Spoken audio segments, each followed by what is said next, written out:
आज के सेशन में हम लोग 10th क्लास के साइंस में फिजिक्स की बात करने वाले हैं। और जो फिजिक्स का पहला चैप्टर है ये है प्रकाश का परावर्तन। हालांकि इसमें आपको दो चैप्टर पढ़ने हैं, एक है प्रकाश का परावर्तन और दूसरा है प्रकाश का अपवर्तन। हालांकि ये हिंदी मीडियम की क्लासेज में अभी शुरुआत किया हूँ, तो हम लोग बात कर रहे हैं किसका, यानी प्रकाश के परावर्तन का, यानी रिफ्लेक्शन ऑफ लाइट की बात कर रहे हैं। सबसे पहले अपन ये जानना होगा कि प्रकाश क्या है। तो अपन सबसे पहले जानते हैं प्रकाश क्या है। बच्चों लिखते हुए ही हम आपको समझाते हुए और लिखते हुए दोनों काम करेंगे। प्रकाश का इंग्लिश टर्म बन जाता है बच्चों लाइट। क्लियर? चलिए, अब लाइट क्या है। प्रकाश एक प्रकार की ऊर्जा है जिसकी सहायता से हम वस्तुओं को देख सकते हैं। नोट कर लिया जाए, हम कह सकते हैं प्रकाश एक प्रकार की ऊर्जा है। प्रकाश एक प्रकार की ऊर्जा है जिसकी सहायता से हम वस्तुओं को देख सकते हैं। क्लियर? चलिए, प्रकाश क्या है? एक प्रकार की ऊर्जा है जिसकी मदद से हम वस्तुओं को देख सकते हैं या देख पाते हैं। अब यहां पर एक छोटी सी बात यह आती है कि जो प्रकाश के जो गुण है उसके बारे में हम लोग थोड़ा जानेंगे। तो यहां पर जो नेक्स्ट टॉपिक अपन बनता है यह है प्रकाश के गुण। टॉपिक क्या है? प्रकाश के गुण। इसको बोल सकते हैं प्रॉपर्टीज ऑफ लाइट। ठीक है, सबसे बड़ा इसका जो गुण है यह है कि प्रकाश माध्यम पर निर्भर नहीं करता है। चलिए नोट करते हैं। सबसे पहली बातें आती है प्रकाश माध्यम पर निर्भर नहीं करता है। प्रकाश माध्यम पर निर्भर नहीं करता है। अब यहां पर एक टर्म आता है कि माध्यम क्या है। माध्यम का मतलब हो गया मीडियम। और जब भी मीडियम की बात करें तो मीडियम में यहां पर आता है, जैसे आप बात कर लीजिए ठोस, बात करिए द्रव, या फिर बात कर लीजिए किसका, गैस का। तो जो प्रकाश है इस पर निर्भर बिल्कुल नहीं करता है। क्लियर? चलिए, करता है तो माध्यम पे निर्भर आखिर करता कौन है? तो प्रकाश माध्यम पे निर्भर नहीं करता है, किंतु यहां पर मैं कह सकता हूं किंतु ध्वनि का मतलब हो गया यहां पर यानी साउंड। ध्वनि का मतलब क्या हो गया? साउंड। ध्वनि माध्यम पर निर्भर करता है। माध्यम पर निर्भर करता है। आई थिंक क्लियर हो रहा होगा शायद। ठीक है, चलिए दूसरी जो पॉइंट की बात आती है यह आता है कि जो प्रकाश है वो हमेशा सीधी रेखा में गमन करती है। कहाँ? सीधी रेखा में। तो दूसरा पॉइंट हो जाएगा प्रकाश हमेशा सीधी रेखा में गमन। ये भी बात सही है। मतलब प्रकाश हमेशा कैसा होगा कि ये जो सीधी रेखा में क्या करेगा, गमन करेगा। प्रकाश कभी भी टेढ़ा, बोले तो वक्र में गमन नहीं करता है। याद रहेगा? ठीक है, वक्र का मतलब हो गया कि कुछ इस प्रकार के अगर दिया जाए, क्या ये प्रकाश इस तरह से क्या गमन करेगी? प्रकाश ऐसा गमन करेगा। अगर हम प्रकाश की बात करते हैं तो हमेशा कैसा जाएगा? सीधी रेखा। ठीक है, चलिए प्रकाश किसमें, यानी टेढ़ी यानी वक्र की बात करते हैं, इसमें गमन नहीं करता है। बात हमेशा याद रखिए। इसका मतलब है कि ये वाला जो डायग्राम दिख रहा है ये डायग्राम गलत है, ये डायग्राम आपका कंप्लीटली सही है कि प्रकाश हमेशा कहाँ जाती है? सीधी रेखा में गमन करती है। दूसरी बात ये बन जाता है कि जो प्रकाश की जो चाल है वो सबसे ज्यादा कहाँ पर होगा। तो यहां पर कहेंगे कि तीसरी बातें प्रकाश की चाल, प्रकाश की, नोट करिए, प्रकाश की चाल निर्वात में। निर्वात का मतलब हो गया वैक्यूम, और वैक्यूम का मतलब हो गया जहां पर बिल्कुल ही हवा ना हो, जहां पर हवा नहीं हो, उसको निर्वात बोलेंगे। तो प्रकाश की चाल निर्वात में सबसे अधिक होता है, सबसे अधिक होता है, यानी मैक्सिमम स्पीड की बात अगर की जाए। अब यहाँ पर एक छोटी सी बात ये आती है कि प्रकाश की जो चाल है वो कहाँ होती है, निर्वात में सबसे अधिक होती है। क्लियर है? चलिए, अब यहाँ पर आता है कि निर्वात में होती कितनी है, इसकी जो चाल है, स्पीड है। तो यानी हम बात कह सकते हैं यहाँ पर कि प्रकाश की चाल निर्वात में, प्रकाश की चाल निर्वात में, नोट करिएगा, प्रकाश की चाल निर्वात में 3 × 10⁸ मीटर पर सेकेंड होता है। ठीक है, 3 × 10⁸ मीटर पर सेकेंड होता है। या कभी कभी यहीं पर क्या होता है बच्चों, या यहाँ पर लिख सकते हैं 3 किलोमीटर, समझिए 3 लाख किलोमीटर, 3 किलोमीटर नहीं, सॉरी, कितना, यानी 3 लाख किलोमीटर, 3 लाख यानी किलोमीटर प्रति सेकेंड, 3 लाख किलोमीटर प्रति सेकेंड।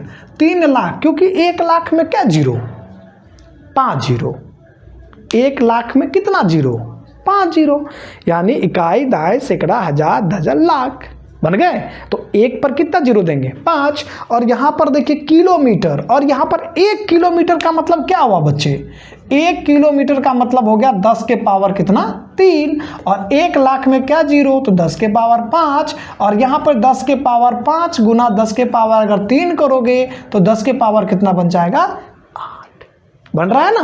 तो यहाँ पर बन जाता है कि जो प्रकाश की चाल है वो कितना बन गया, 3 × 10 के पावर 8 मीटर प्रति सेकेंड, या फिर हम कह सकते हैं 3 लाख किलोमीटर प्रति सेकेंड। यहाँ पर क्या है, इसको समझिए, ये जो आपका मीटर प्रति सेकेंड है, किसकी बात कर रहे हैं हम, यहाँ पर जो मीटर प्रति सेकेंड है ये क्या है, ये एसआई मात्रक है, किसका, चाल का। तो यहाँ पर क्या है, ये चाल का क्या है, एसआई मात्रक है। क्या ये बात सबको समझ में आ रही है, समझ रहे हो? चलो, तो यहाँ पर क्या है ये, यानी जो प्रकाश की चाल है निर्वात में वो कितनी होती है, जल्दी बोलिए कितनी, 3 × 10 के पावर 8 मीटर पर सेकेंड। क्लियर हो गया? 4th नंबर पॉइंट की बात जरा समझिएगा। 4th पॉइंट क्या कहता है, 4th पॉइंट अपन कहता है, अगर आप किसी वस्तु को देखते हो, आप अगर किसी वस्तु को देखते हो तो उसका प्रतिबिंब की बात करते हैं, अपने नेत्र पर कितने देर तक बना होता है। तो किसी वस्तु का प्रतिबिंब आंखों पर 1/16 सेकेंड तक बना होता है। कितना, 1/16 सेकेंड। तो लिखेंगे किसी वस्तु का, नोट करिए, किसी वस्तु का प्रतिबिंब, किसी वस्तु का प्रतिबिंब आंखों पर 1/16 सेकेंड, कितने देर तक, 1/16 सेकेंड तक रहता है। कितने देर तक रहता है, किसी वस्तु का प्रतिबिंब, मान लीजिए आपने हमें देखा और मेरा प्रतिबिंब आपके आंखों पर कितनी देर तक रहेगी, तो रहेगा 1/16 सेकेंड तक। किंतु यहां पर एक छोटी सी बात यह भी कर रहा हूं मैं, किंतु मैं ध्वनि को, मैं साउंड को कंपेयर करके चल रहा हूं। किंतु ध्वनि आपके कान तक, कोई भी ध्वनि है और आपके कान तक 1/10 सेकेंड ही रहता है, ये बात हमेशा ध्यान देंगे। किंतु ध्वनि कानों पर कितने, 1/10 सेकेंड, कितने देर, 1/10 सेकेंड तक रहता है। दोनों में क्लियर कर दिए। मैंने स्पष्ट कहा कि अगर हम बात करें कि प्रकाश का, तो वो माध्यम पे निर्भर नहीं करता है, लेकिन ध्वनि जो है, साउंड जो है, ये क्या करता है, माध्यम पे निर्भर करता है। फिर मैंने दूसरी बात क्लियर करा यहाँ से आपसे कि जो वस्तु का प्रतिबिंब है वो आंखों पर कितनी देर तक होती है, तो 1/16 सेकेंड, 1/16। ठीक है, लेकिन अगर साउंड की बात करें कि आपके कान तक कुछ सुने और आपके कान तक ये कितनी देर तक रहेगी, तो ये आपको रहेगा यानी 1/10 सेकेंड तक। क्लियर हो गया। नेक्स्ट पॉइंट, के प्रकाश की द्वैत प्रकृति होती है। क्या होती है? यानी कह सकते हैं यहां पर प्रकाश की द्वैत, द्वैत का मतलब होता है दो, द्वैत का मतलब क्या हो गया? दो प्रकृति होती है। प्रकाश की द्वैत प्रकृति होती है, ये थोड़ा सा ध्यान दीजिए। प्रकाश की कितने प्रकृति हो गए? दो, कि प्रकाश की द्वैत प्रकृति होती है। कौन होता है? एक तो बनता है कण, कण का मतलब हो गया यानी पार्टिकल। क्या मतलब हो गया? एक होता है कण, पार्टिकल, और दूसरी जो बात है इसकी बन जाएगी वो आता वेव, यानी किसका? यानी तरंग। क्या बनेगा? यानी तरंग, वेव, नेचर। नेचर का मतलब होता है प्रकृति, यानी प्रकाश की। जैसे देखिए क्या होता है, इंसान की दो प्रकृति होती है। एक तो होता है कि आपके सामने बहुत अच्छा बोले और फिर आपके जाने के बाद वो दूसरे के पास जो होता है वो कुछ आपके बारे में ही ऐसा बोल दे जो आपके और उसके बीच भड़काव हो जाए। तो यहाँ पर इसी प्रकार से प्रकाश की भी कितने प्रकृति हो रही हैं? दो प्रकृति होती है। एक बन जाता है आपका कण यानी पार्टिकल, दूसरा होता है तरंग। यहाँ पर एक छोटी सी बात आती है, सबसे इंपॉर्टेंट बात यहाँ पर है कि अगर प्रकाश किसी सतह पर आपतित हो रही है तो ऊर्जा कितना होगा। तो यहाँ पर अगर हम पांचवा 6th पॉइंट की बात करें तो प्रकाश की जो ऊर्जा होगा वो कितना होगा। तो हमने कहा किसकी? प्रकाश की ऊर्जा, प्रकाश की ऊर्जा। प्रकाश की ऊर्जा को हमने किससे डिनोट कर दिया, किससे सूचित किया? ई से, क्योंकि ई से एनर्जी होता है इसीलिए हमने इसको ई बोला। और ई बराबर किसके करीब बनता है? ये बनता है एच अगुना बोलिए कितना, यानी एफ। ठीक है, एक तो ये बनता है। अब यहां पर क्या बात बनता है? अगर f की बात करते हैं तो ये होता है c बाय लैम्डा। तो यहां पर क्या बनेगा? यानी बनेगा h इंटू में c अपॉन में क्या बन जाएगा? लैम्डा। ठीक है, अब इसको समझिए। यहां पर क्या है, मैं इसको पूरा स्पष्ट में क्लियर कर रहा हूं। ठीक है, अब यहां पर क्या बात कर रहे हैं? अगर हमने h की बात करा तो ये आपका है प्लांक स्थिरांक। प्लांक स्थिरांक, प्लांक स्थिरांक का मतलब क्या हो गया? यानी प्लांक कांस्टेंट। और जब ये प्लांक कांस्टेंट का मान की बात करें तो ये आता है 6.626 इंटू 10 टू द पावर कितना? -34 जूल सेकेंड। क्या बनेगा? Joule second. ये जे और एस का मतलब हो गया जूल सेकेंड। क्या मतलब हो गया? यानी मैं यहाँ पर इसको अगर स्पष्ट करूँ तो यहाँ पर बन जाएगा जूल और ये बनता है सेकंड। ठीक है, देखिए एच क्या है? प्लांक स्थिरांक, और इसकी वैल्यू कितनी होती है? 6.626 10 to the power -34 joule second. अब यहां पर आता है सी क्या है? सी है निर्वात में प्रकाश की चाल। निर्वात में क्या है ये? यानी प्रकाश की चाल। ठीक है, और ये अपन लिखा रखे हैं है ना ऊपर ही। और ये कितना होता है? 3 × 10⁸ मीटर प्रति सेकेंड। एक बात हमेशा याद रखिए, प्रकाश की चाल सबसे अधिक इसमें होती है निर्वात में होती है। ठीक है, और यहाँ पर अगर हम बात करें क्या लैम्डा, तो लैम्डा क्या, इसको क्या नाम देंगे? इसको बोलेंगे लैम्डा। लैम्डा, लैम्डा क्या नाम है इसका? लैम्डा। और लैम्डा को क्या बोलेंगे? तरंग दैर्घ्य। ये आगे हम आपको समझाएंगे कि तरंग दैर्घ्य क्या है। ठीक है, आगे बहुत बढ़िया से क्लियर करेंगे ये तरंग दैर्घ्य क्या होता है। ठीक है, चलिए अब यहां पर एक आता है एफ। एफ की जब भी बात करें तो एफ का मतलब हो गया आवृत्ति। एफ का मतलब क्या बोलेंगे? आवृत्ति। ठीक है, ये भी आपको बहुत स्पष्ट करेंगे आवृत्ति क्या है। आवृत्ति क्या वैसे जानते हैं? प्रति सेकेंड में दोलन या प्रति सेकेंड में कंपन की संख्या आवृत्ति कहलाता है। ठीक है, तो आवृत्ति, आवृत्ति की बात कर लिए एफ। तो अब यहाँ पर क्या है? आपके ऊर्जा का, प्रकाश की ऊर्जा का कितने फॉर्मूला बन गए बेटा? प्रकाश की ऊर्जा के 2 फॉर्मूला बनते हैं। एक बन गया कौन सा बताइए? एक बनता है आपके सामने E बराबर कितना? H गुना F, और दूसरा क्या बनता है? HC by lambda. क्लियर हो गया? चलिए अब यहां पर एक आता है कि सर ये ऊर्जा कैसे, समझ में नहीं आया। ऊर्जा की जब भी बात आती है तो ऊर्जा का मतलब क्या है? जैसे मान लीजिए कोई आपने लाइट इंसिडेंट करा, मैंने लाइट को जलाया और लाइट जलाने के बाद किसी सतह पर तो ऊर्जा आएगी ना। तो मान लिया जाए कि ये एक क्या है? ये सतह है। ठीक है, ये सतह है। और ये सतह कैसा है, एकदम से मान लीजिए पॉलिश है। कैसा है ये, पॉलिश है। तो यहाँ पर जब भी प्रकाश की किरणें यहाँ पर आपतित होती है, जब भी प्रकाश की किरणें आएगी, ध्यान दीजिए, प्रकाश की किरणें जब भी आती है तो प्रकाश की किरण हमेशा ऊर्जा के साथ आती है। अब आप सोचिए ना, कोई भी ऐसा कण है जो बिना ऊर्जा के साथ चले, तो कण को भी क्या चाहिए, ऊर्जा, है ना। तो कण को क्या चाहिए, ऊर्जा। तो जब भी हम बात करते हैं ये प्रकाश की किरण जैसे यहाँ आती है, तो प्रकाश की किरण के पास जो ऊर्जा होगा वह कितना बनेगा, यानी hc/लैम्डा, या बनेगा h गुना f।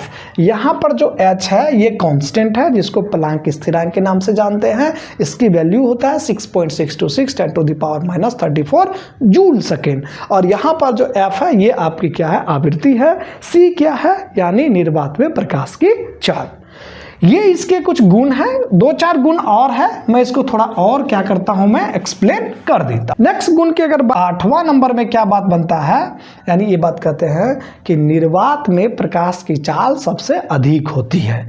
ये वाली बात क्या है, निर्वात में प्रकाश की चाल क्या होगी, सबसे अधिक होती है, सबसे अधिक होती है। और कितनी होती है, 3 × 10⁸ मीटर/सेकंड लिखे थे ना, ठीक है। चलिए, अब यहाँ पर जब हम 9th की बात अगर करें, नेक्स्ट पॉइंट की बात करें, तो हमेशा क्या करती है, प्रकाश अपारदर्शी वस्तुओं का तीक्ष्ण का मतलब होता है बहुत ही हल्का। प्रकाश अपारदर्शी वस्तुओं का, प्रकाश अपारदर्शी वस्तुओं का तीक्ष्ण छाया बनाती है, छाया बनाती है। यहाँ पर थोड़ा फोकस करें ना आप, क्या है कि तीक्ष्ण छाया, छाया का मतलब होता है शैडो, शैडो का मतलब हो गया प्रतिबिंब। यहाँ पर इसका मतलब क्या हो गया, इसका मतलब हो गया बच्चे प्रतिबिंब। क्या मतलब हो गया, प्रतिबिंब। प्रतिबिंब समझ रहे हो, जैसे मान लो कि अभी देखो क्या यहाँ तो नहीं बन रहा है, अगर मैंने यहाँ पर हाथ दिया, ये रोशनी दी है, देखो अब दिख रहा होगा, प्रतिबिंब अब दिख रहा है ना। तो क्या होता है कि जो वस्तु जहां रखे उसका क्या होता है, कॉपी, लेकिन कैसा, अंधेरा टाइप का, उसको हम लोग छाया कहते हैं, ठीक है। तो यहां पर मैंने कहा प्रकाश अपारदर्शी वस्तुओं का तीक्ष्ण, तीक्ष्ण का मतलब होता है एकदम हल्की। और यहां पर क्या होता है, जरा बात करते हैं, अपारदर्शी का क्या मतलब हुआ, अपारदर्शी का मतलब क्या हुआ। यहां पर 2 बात बनता है, जरा समझिए। एक होता है पारदर्शी, दूसरा होता है अपारदर्शी, और एक होता है पारभासी। अब समझो तो जरा पहले इसको क्या बात के है, एक होता है बच्चे समझिए, पहली बात हमने कहा इसको क्या नाम दिया, पारदर्शी। अब एक बनता है आपको कौन सा, अपारदर्शी। और जो एक तीसरी बात बनती है इसको बोलते हैं पारभासी। क्या बोलेंगे, पारभासी। मतलब क्या होता है कि एक ऐसी वस्तु जहां से प्रकाश को गुजार रहे हो तो उस तरफ प्रकाश नहीं जाए, उसको क्या बोलेंगे हम, उसको बोलेंगे यानी पार नहीं, प्रकाश नहीं जा रहा है तो अपारदर्शी। चलिए, ये आपके सामने एक क्या है, वस्तु है, ठीक है, एक कोई वस्तु है। अब इस वस्तु की बात की, अब यहां पर जैसे हम इसको प्रकाश इधर से देंगे तो प्रकाश देने के बाद ये किरणें इस तरफ आएगी क्या, नहीं आएगी। तो जब ये प्रकाश के किरणों को आर पार नहीं जाने देता है, इसका मतलब हम क्या कहेंगे, अपारदर्शी। क्या बोलेंगे, अपारदर्शी। जब प्रकाश की किरणें किसी वस्तु को पार नहीं करती है तो इसको पार करेगा क्या, बिल्कुल नहीं करेगा। तो इसको जब पार नहीं कर रहा है, इसका मतलब ये वस्तु कैसा है, अपारदर्शी। क्लियर है कि नहीं है। अब यहाँ पर क्या बात बनता है, एक ऐसी वस्तु जिसको प्रकाश की किरणें क्या करें, आर पार कर जाए, उसे क्या बोलेंगे, पारदर्शी। याद रहेगा, पारदर्शी मतलब किरणें पार कर रही है, उसको क्या बोलेंगे, पारदर्शी। और जिस वस्तु को किरणें पार नहीं करती है, तो उदाहरण बताइए तो किसको पार कर जाएगी, कांच। बहुत बढ़िया, कौन सा है, कांच। हाँ, कांच हो गया, तेल लगा हुआ कागज, यानी हल्की पार करे, कैसा, हल्की पार करे, उसको क्या बोलेंगे, हाँ, पारभासी। ठीक है, समझ रहे बात को। एक होता है पारदर्शी, अपारदर्शी, और दूसरा पारभासी। मतलब पारदर्शी समझ में आया कि ऐसी वस्तु जिसको प्रकाश की किरणें आर पार कर दे उसे क्या बोलेंगे? पारदर्शी। और ऐसी वस्तुएं जो कि प्रकाश की किरणों को आर पार होने न दें उसे क्या बोलेंगे? अपारदर्शी। और एक ऐसी वस्तुएं जो क्या हो प्रकाश की किरणें को हल्की फुल्की आर पार करने दे उसे क्या बोलेंगे? यानी पारभासी।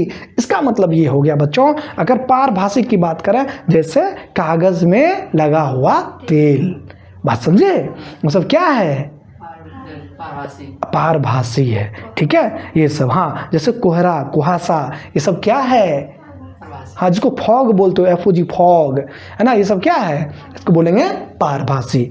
अब यहां पर आया क्या कि प्रकाश अपारदर्शी वस्तुओं का छाया बनाती है ना। जैसे मान लीजिए हम यहाँ खड़े हैं, सूर्य की किरणें मेरे इस पर फेस पर पड़ रहा है, तो पीछे क्या बन जाएगा? अंधेरा। वो अंधेरा जो बना उसको क्या बोलेंगे? छाया। और जो छाया है उसी को दूसरे भाषा, फिजिक्स के भाषा में, साइंस की भाषा में हम लोग कह सकते हैं प्रतिबिंब। क्या बोलेंगे? प्रतिबिंब। इसको आगे पढ़ाएंगे पूरा डिटेल में। ठीक है, प्रतिबिंब। चलिए, नोट कर लिए हैं। चलिए अब आगे 2-4 पॉइंट्स को और नोट कर दिया जाए। प्रकाश विद्युत चुंबकीय तरंग है। विद्युत चुंबकीय तरंग है। विद्युत चुंबकीय तरंग है। ये थोड़ा सा ध्यान दीजिए। ठीक है, चलिए अब यहां पर समझिए, तरंग की अगर बात आती है, तरंग का मतलब है लहर। तरंग का क्या मतलब? लहर। जैसे आपने जो नदी या आपने शांत जल यानी पोखर वगैरह में आप देखे होंगे, तो क्या होता है कि पोखर में शांत जल होता है और नदी में शांत जल होता है। क्या वो कैसा होता है? वो तैर रहा होता है। तो क्या होता है कि जब आप एक छोटा सा पत्थर उठाइए और उसमें आप ऐसे फेंक दीजिए, जैसे आप पत्थर फेंकते हो तो पानी कैसा होता है? उछलता है ना। पानी जब उछाल भरता है तो देखेंगे कुछ इस प्रकार से ऊपर नीचे होता है। तो प्रकाश जो है वो कौन सी तरंग है बेटा? कौन सी तरंगे हैं? प्रकाश कौन सी तरंगे हैं? विद्युत चुंबकीय तरंगे हैं। प्रकाश कौन सी तरंगे हैं? विद्युत चुंबकीय तरंगे। अब यहां पर क्या बात, विद्युत चुंबकीय का क्या मतलब हुआ? विद्युत चुंबकीय का मतलब हो गया कि जिसमें श्रृंग और गर्त हो। जिसमें श्रृंग और क्या हो? गर्त हो। श्रृंग और गर्त का क्या मतलब है समझिए। ये जो ऊपर वाला भाग दिखे इसको हम लोग बोल देते हैं श्रृंग। क्या बोलेंगे? श्रृंग। यानी अंग्रेजी में बोलते हैं क्रस्ट। क्या बोलेंगे? क्रस्ट। और जो नीचे वाला भाग है बच्चे इसको हम लोग बोलते हैं गर्त। गर्त का मतलब होता है गहराई। सीधा सीधा समझिए, गर्त का मतलब क्या हुआ? गहराई, नीचा, न्यूनतम, निम्न। बात समझ में आ रही है? तो यहाँ पे गर्त, और गर्त को हम लोग बोलते हैं ट्रफ। TROUGH। इसको क्या बोलेंगे? ट्रफ। समझे बात को? अब फिर समझो, प्रकाश कौन सी तरंग है बेटा? विद्युत चुंबकीय तरंगे। प्रकाश कौन सी तरंगे? विद्युत चुंबकीय तरंगे। और विद्युत चुंबकीय तरंगे क्या होती है? जब कोई तरंग किसी माध्य स्थिति से ऊपर या नीचे गति करे, इसको माध्य स्थिति बोलेंगे। इसको क्या बोलेंगे? इसको क्या बोलेंगे? इसको बोलते हैं माध्य स्थिति। क्या बोलते हैं इसको? माध्य स्थिति। माध्य स्थिति को दूसरे भाषा में बोलते हैं बच्चों यानी एवरेज पोजीशन। सुनो, कौन सा? Average position. और एवरेज का मतलब औसत। औसत का क्या मतलब हुआ? जितना ऊपर उतना नीचे, तो बीच वाला उसको बोलोगे ना। तो ये जब प्रकाश की किरणें जब कैसे जा रही है यानी तरंग की तरफ जा रही है ना। और यहाँ पर 2 तरह की बात आती है। जब हम तरंग की बात करते हैं तो ये तरंग को समझिए, यहाँ पे तरंग 2 तरह का, एक होता है कौन सा? अनुदैर्घ्य। क्या होगा? अनुदैर्घ्य। कौन सा? अनुदैर्घ्य तरंग। और दूसरा होता है कौन सा? अनुप्रस्थ तरंग। ठीक है, कौन सी तरंगे होती है? तरंग कितने प्रकार के? 2 प्रकार के। एक होता है अनुप्रस्थ तरंग और दूसरा होता है अनुदैर्घ्य तरंग। अनुप्रस्थ तरंग और अनुदैर्घ्य तरंग क्या है जरा समझिए। अगर हम बात करें अनुदैर्घ्य तरंग, तो अनुदैर्घ्य तरंग कैसे? जैसे हम सीधा चल रहे हैं तो ये मेरा कैसा है? ये अनुदैर्घ्य तरंग है। कैसा है? अनुदैर्घ्य तरंग। समझ रहे हो? जैसे मान लीजिए हम बोले, मैंने बोला, मेरे बोलने के बाद आपके कान तक ये आवाजें आ रही है, तो ये सीधी हवा में जा रही है ना। इसको क्या बोलेंगे? अगर ये माध्य स्थिति के पैरेलल जाए, माध्य स्थिति के कैसा जाए? समांतर जाए, तो उसको क्या बोलेंगे? अनुदैर्घ्य तरंग। बात समझ में आ रही है? समांतर का मतलब समझे हो? यानी जब माध्य स्थिति की बात करते हैं यानी सोर्स यानी स्रोत जहां से आवाजें निकली है उसको अगर मैं एक एग्जांपल से समझाऊं तो यहां पर समझिए। जी यहाँ पर हमने लगा दिया डीजे, क्या लगा दिया डीजे। अब ये क्या हो रही है, आवाज़ दे रही है, तो ये आवाज़ यहाँ से निकलेगा ना बच्चा, तो आवाज़ निकलेगा तो ये कैसा है, एकदम इसके माध्य स्थिति के कैसा जा रही है, एकदम से ये एकदम देखिए कैसा जा रहा है, ये एकदम पैरेलल, कैसा जा रहा है ये पैरेलल। जब ये पैरेलल जाए ना, पैरेलल का मतलब होता है समांतर, जब वो किसके माध्य स्थिति के या फिर जहाँ से स्रोत निकला उसके समांतर ऐसे चले जाए उसको हम क्या बोलेंगे, अनुदैर्घ्य तरंग। और अगर यही माध्य स्थिति से ऊपर, माध्य स्थिति से नीचे, माध्य स्थिति से ऊपर, माध्य स्थिति से नीचे अगर ये गति करे उसको क्या बोलेंगे, उसको बोलेंगे अनुप्रस्थ तरंग। तो अब बताइए प्रकाश कौन सी तरंगे हैं, प्रकाश कौन सी तरंगे हैं, अनुप्रस्थ तरंग है। ये पूछा गया, ये बेटा बीपीएससी का पूछा गया क्वेश्चन है, तो ये भी थोड़ा ध्यान देना है, ठीक है। और न जाने कितने रेलवे ग्रुप डी की बात करें, एसएससी की बात करें, ये एसएससी तक का क्वेश्चन है। और अगर आप पिछले अगर क्वेश्चंस बैंक आपके पास हो, चाहे कोई सीनियर हो जो तैयारी कर रहा हो, अगर उस पर्पज से देखें तो ये यूपीएससी का भी क्वेश्चन है, तो ये भी थोड़ा सा आप ध्यान देंगे। ना जाने कितने बार इस क्वेश्चन को पूछ रखा है। तो यहाँ पर एक पॉइंट क्या बन जाएगा, प्रकाश कौन सी तरंगे हैं, प्रकाश कौन सी तरंगे बेटा, प्रकाश अनुप्रस्थ तरंगे हैं। कौन सा, प्रकाश अनुप्रस्थ तरंगे हैं। प्रकाश कौन सी तरंगे हैं, अनुप्रस्थ तरंगे हैं। अब यहाँ पर दो बात बन जाता है, एक तो बात बन गया प्रकाश विद्युत चुंबकीय तरंग है, विद्युत चुंबकीय याद नहीं रहेगा तो प्रकाश कौन सी तरंगे हैं, अनुप्रस्थ तरंगे हैं। ये बात याद रहेगा, चलिए नोट करिए। बोले थे इसको डिटेल पढ़ाएंगे।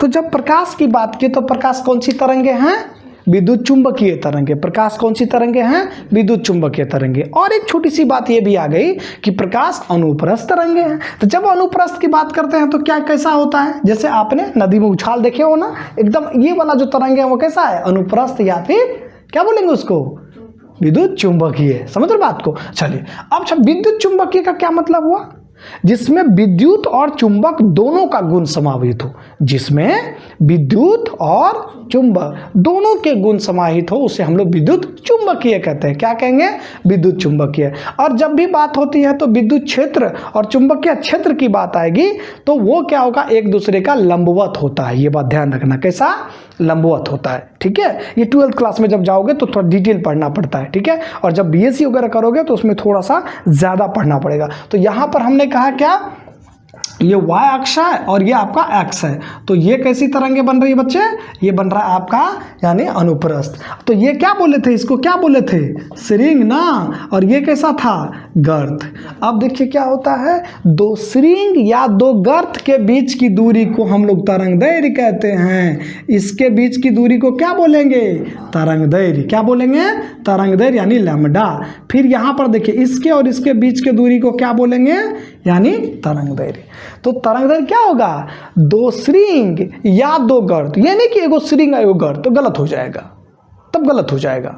या तो दो श्रृंग या दो गर्त, जैसे ऊपर श्रृंग श्रृंग है ना, तो दो श्रृंग के बीच या फिर दो गर्त के बीच। दो गर्त ऐसा नहीं, कुछ बच्चा ऐसा कर देता है कि एगो श्रृंग लेता है एगो गर्त ले लेता है, तब तो गलत हो जाएगा ना। तो यहाँ पर कहेंगे कि या तो दो श्रृंग या फिर दो गर्त के बीच की दूरी क्या कहलाएगा, तरंगदैर्घ्य कहलाता है। अब एक बात बताए थे, आवृत्ति। आवृत्ति क्या है कि प्रति सेकंड में दोलन। मान लीजिए यहाँ से चला और इतना में कितना गया, एक सेकंड में कितना मूवमेंट हुआ, एक सेकंड में कितना मूवमेंट हुआ, उसको क्या बोलेंगे, उसको बोलेंगे हम लोग आवृत्ति। क्या बोलेंगे, आवृत्ति। सब डिटेल लिखाएंगे, टेंशन नहीं लीजिए, ठीक है। चलिए अब यहाँ पर एक छोटी सी बात होती है, जब प्रकाश की किरणें किसी सतह पर आपतित होती है तो क्या क्या क्रियाएं हो सकती है प्रकाश के साथ। तो चलिए 10वां पॉइंट लिखेंगे। चलिए लिखेंगे, जब प्रकाश की किरणें, जब प्रकाश की किरणें किसी सतह पर, किसी सतह पर आपतित होती है, आपतित होती है, जब प्रकाश किरणें की सतह पर आपतित होती है तो प्रकाश का देखिए, तो प्रकाश का क्या क्या हो सकता है? प्रकाश का हो जाएगा सबसे पहला परावर्तन। क्या बनेगा? प्रकाश का क्या होगा? परावर्तन। दूसरी बातें क्या हो जाएगा? यानी अपवर्तन। क्या बात बनेगा? अपवर्तन। और तीसरी बात है क्या बनेगा? यानी अवशोषण। क्या बोलेंगे इसको? अवशोषण, यानी अवशोषण। अवशोषण, इसको रिफ्रैक्शन, इसको एब्जॉर्प्शंस। तो इंग्लिश अगर लिखना चाहे तो इसको लिखेंगे रिफ्लेक्शन, और ये बनेगा रिफ्रैक्शन, और ये जो बनेगा एब्जॉर्प्शंस। ABSORPTION, एब्जॉर्प्शंस। ABSORPTION, एब्जॉर्प्शंस। तो सुनिए बच्चों, जब प्रकाश की किरणें किसी, मान लीजिए कि प्रकाश की किरणें हैं, ठीक है, अब प्रकाश की किरणें इस सतह पर ऐसे पड़ा, तो ऊर्जा कितना होगा? E बराबर hc बटा लैम्डा। ऊर्जा कितना होगा? E बराबर hc बटा लैम्डा, या h गुना f। कोई दिक्कत? चलिए, अब यहाँ पर आता है कि जब प्रकाश की किरणें किसी सतह पर पड़ा, तो इस सतह पर जब प्रकाश की किरणें ऐसे पड़ रही हैं, तो इस सतह पर क्या क्या क्रियाएं होगी प्रकाश की? तो 3 क्रियाएं होंगी। कितने क्रियाएं? 3 क्रियाएं। कौन कौन सा? परावर्तन, दूसरा अपवर्तन, तीसरा अवशोषण। अब अवशोषण का क्या मतलब हुआ, जरा समझिए। जैसे मान लिया जाए ये कोई क्या है? एक सतह है, ठीक है। अब ये क्या है? कोई सतह है। तो यहाँ पर क्या है? ये प्रकाश की किरणें ऐसे आया, तो ये जो सतह है, ये जो सतह है, इस सतह पर प्रकाश जैसे पड़ा, तो यहाँ पे ये अगर थोड़ा सा भी चिकना होगा, थोड़ा सा भी अगर चिकना मतलब शाइनिंग, शाइनिंग मतलब चमक, तो थोड़ा भी अगर चमक होगा तो ये क्या करेगा? तुरंत क्या करेगा? ये लौटने की कोशिश करेगा, करेगा ना। और जरा सोचिए, और ये जो प्रकाश है उसको कुछ अवशोषित भी तो करेगा। तो ये वाला जो प्रकाश का अगर बात करता है, ये देखिए, ये इस तरह की बातें नॉर्मल अगर दीजिएगा तो प्रकाश की किरणें कुछ ऐसा, अगर ये प्रकाश की किरणें ऐसा अंदर की तरफ जाए तो इसको क्या बात बोलेंगे? इसको बोलेंगे बच्चे अपवर्तन, इसको क्या बोलेंगे? परावर्तन, और इसको क्या बोलेंगे? इसको बोलेंगे आपतन। आपतन का मतलब होता है आना, आपतन का मतलब आना, परावर्तन का मतलब लौटना, परावर्तन का मतलब लौटना, और ये होता है आपका अपवर्तन। अपवर्तन का मतलब क्या हो गया? एक माध्यम से दूसरे माध्यम में प्रकाश का जाना। क्या बोले? एक माध्यम से दूसरे माध्यम में प्रकाश का जाना क्या कहलाएगा? प्रकाश का अपवर्तन कहलाएगा। क्लियर हुआ कि नहीं हुआ? चलिए, अब यहाँ पर क्या होता है कि सतह पर जैसे प्रकाश आया, तो ये सतह थोड़ा बहुत प्रकाश को अपने पास रखेगा कि नहीं रखेगा? सब भेज देगा। ऐसा हुआ है? मान के चलिए, जैसे अब उदाहरण से समझाते हैं। चलिए, गिलास में पानी लीजिए और पानी को आप उल्टा दीजिए, पानी तो उससे गिर गया। क्या ये पूरा पानी गिर गया? तो कुछ न कुछ पानी तो उस ग्लास के पार्ट पर, सरफेस पर, उस सतह पर लगा रहा ना, तो उसे हम क्या बोलेंगे? कुछ पानी बचा रहा। इसी प्रकार से जब प्रकाश की किरणें किसी सतह पर आपतित होती है तो परावर्तन भी होगा, अपवर्तन भी होगा, और उसका अवशोषण भी होगा। तो यहाँ पर इसीलिए कहते हैं प्रकाश की किरणें अगर किसी सतह पर पड़े तो कितने क्रियाएं होंगे? 3 क्रियाएं। कौन कौन सी क्रियाएं होगी? यानी प्रकाश का परावर्तन, दूसरा होता है अपवर्तन, तीसरा हो जाएगा अवशोषण। क्लियर है? तो मेरे ख्याल से आज की जो ये क्लास है ये आपको समझ में आया होगा। आपसे एक बार फिर मुलाकात करेंगे एक नए टॉपिक के साथ। तब तक के लिए okay, bye and take care.